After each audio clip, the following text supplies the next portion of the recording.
पंकज भाई, हाँ। आपने यहाँ पहले तो सुन तो लिया होगा कि देसी बॉयज की जो है नहीं, वो लेकिन एक बात definition क्या दे रहे थे? मैं इनसे कहना चाहूंगा जी कि मैं अपनी जकूजी में नहाता हूँ। मेरे पास कोई कुत्ता नहीं है। और दूसरा, मैं कमोड के ऊपर बैठ के नहीं करता हूँ, आराम से करता हूँ। लेकिन मैं इनको एक बात बताना चाहता हूँ कि देखिए, हमने जब पढ़ाई शुरू की थी तो झोपड़ी में हमारे गांव में, जैसे कि पंकज ने भी की, गांव में जब हम जाते थे तो वहाँ पे पानी का तो कुछ सिलसिला ही नहीं होता था, कोई टॉयलेट का भी सिलसिला नहीं होता था।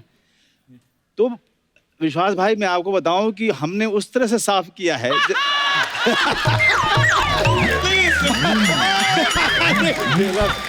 अब आपको बताता हूं। नहीं, सुनिए, जानना है आपको, जानना है ना। अब चूंकि डॉक्टर साहब ने अब बात छेड़ दी तो दूर तक जाएगी। हैं? अब आप सोचेंगे कि पानी है नहीं, और आप फिर साफ कैसे करें? तो क्रिएटिविटी गांव के लड़कों में बहुत ही कमाल की होती है। दिख रही है। जमीन पे बैठिए और ऐसी जगह देखिए जहां धूल हो। ऐसे नहीं कहते, मिट्टी से जुड़े हुए कलाकार। और उसके बाद ऋतिक रोशन के स्टेप कीजिए।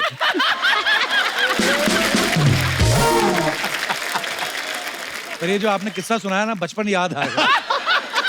पंकज भाई, कुछ आया याद आपको बचपन? नहीं, मैं एक चीज इसमें और ऐड कर दूंगा। देसी का सर ने इंट्रोडक्शन दिया, देसी क्या होता है। तो देसी जो है ना, देसी घी भी होता है।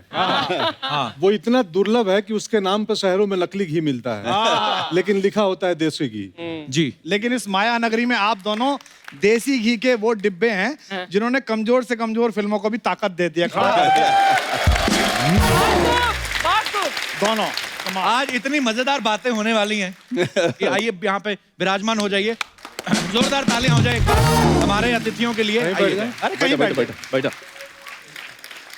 पंकज भाई जो भी कर रहे हैं, सुपर हिट कर रहे हैं, चाहे वो बैक टू बैक फिल्में हो या वेब सीरीज हो, यहाँ तक कि अगर टीवी शो में भी आते हैं तो वो भी द कपिल शर्मा शो में। अपना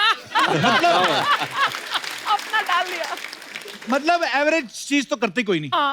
भाई, आपकी सारी फिल्में धड़ाधड़ हिट जा रही हैं, हर फिल्म में आप होते हो। आपकी डिमांड ज्यादा है कि बंगलों का लोन ज्यादा है आपका? बहुत अच्छे। मैं रोज अपनी बालकनी में आता हूँ इन दिनों, जी, और अर्चना मैम का बंगलो दिखता है मुझे। मड में शिफ्ट हुए मेरे हैं। पड़ोसी बन गए आप। हाँ, हम दोनों पड़ोसी हो गए हैं। नजर लागी राजा तोरे बंगले पे। नहीं, EMI तो कम ही है, क्योंकि इतना कमा के चुका दिया पहले ही। डिमांड बहुत है, लोग प्यार करते हैं, क्या बात है, चाहते हैं। हैं। बड़ा दिल खुश होता है सर। क्या बात। और मैंने हमारी पंकज को पूछा है, आपको तो मेरा बंगला दिख जाता है, मुझे पता नहीं आपकी बालकनी कौन सी है। मैं आपकी इतनी बड़ी फैन हूँ कि मैं दूरबीन खरीद के आपको मैं ऐसे देखने वाली हूँ, because I am a huge fan. Huge fan. Sir, सीधा जाना, अगर जब भी आपको जाना, दूरबीन वूरबीन से मत देखना। फिर? देसी आदमी है, कपड़े तो यहाँ पहन के आते हैं।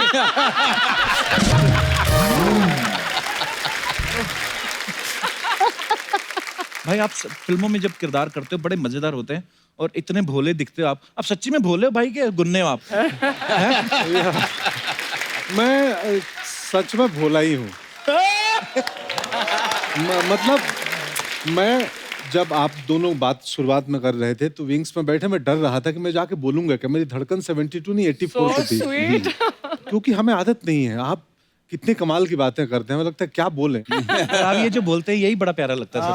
अरे इसी का ही तो मजा आ रहा है। बहुत अच्छा। मनोज सर और पंकज भाई बिहार से हैं, आप यूपी से हैं, कुमार भाई, अर्चना जी भी यूपी से हैं। अच्छा, कोई दौर होता था यहाँ पे पंजाब का बोलबाला होता था। आज बिहार यूपी जिसको चाह दिया ना, हाँ, वो केंद्र में सरकार बन जाती है।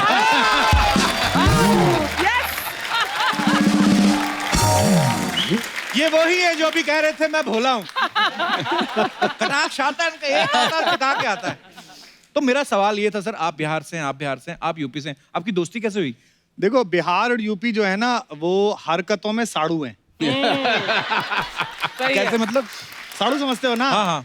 नहीं, कई जगह अर्चना जी साड़ू समझते नहीं है। मैं एक बार IIT में गया तो वहाँ बिल्कुल एक बॉम्बे स्टाइल की लड़की थी, तो मैंने साड़ू बोला तो लोग हंसे। तो उसने मुझसे पूछा, सर व्हाट इज साड़ू? There was a huge laughter. तो मैंने उसको कहा कि एक ही दुकान से लुटे हुए 2 ग्राहक, तो साड़ू कहलाते हैं।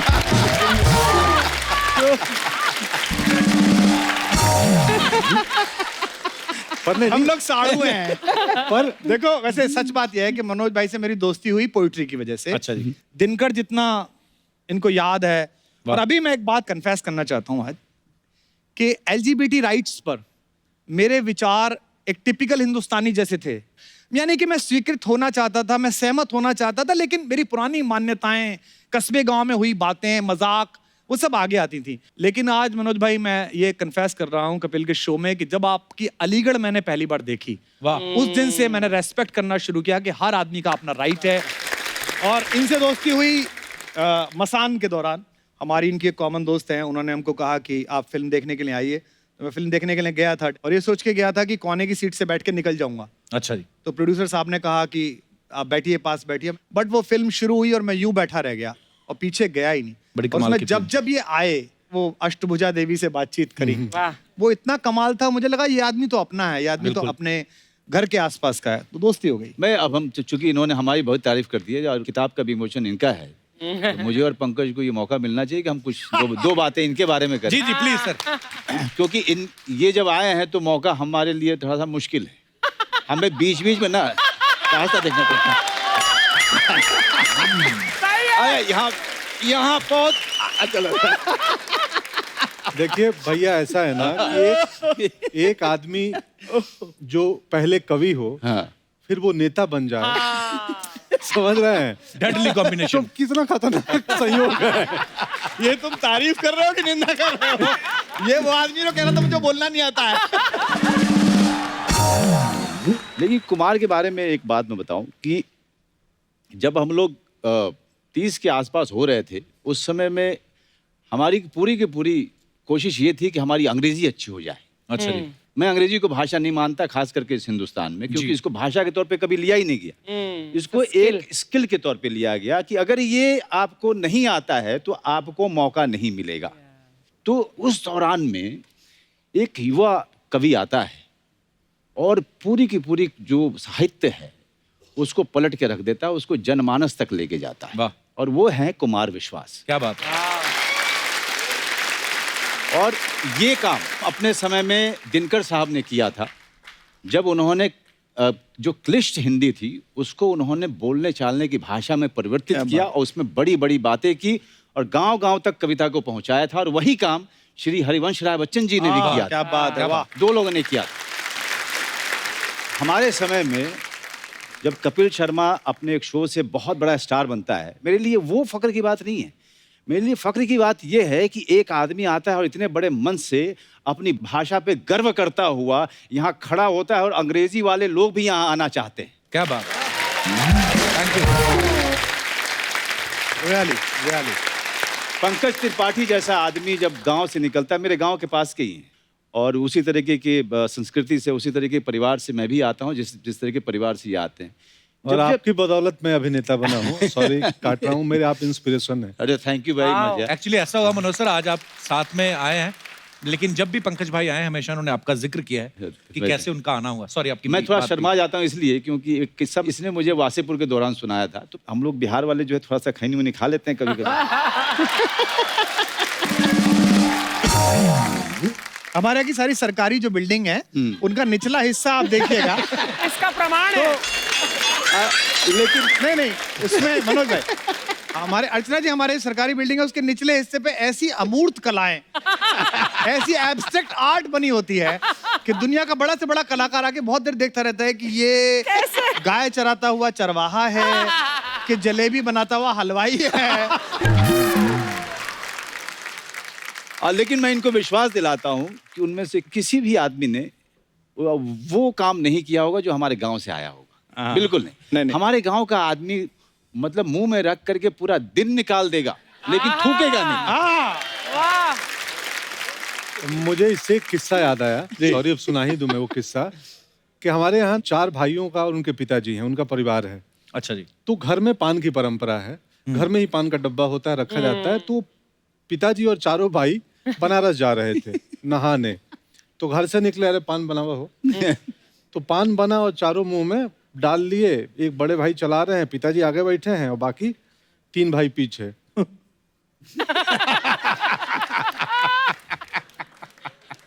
4 घंटे निकल रहे, कोई किसी को बोल नहीं रहा है। तो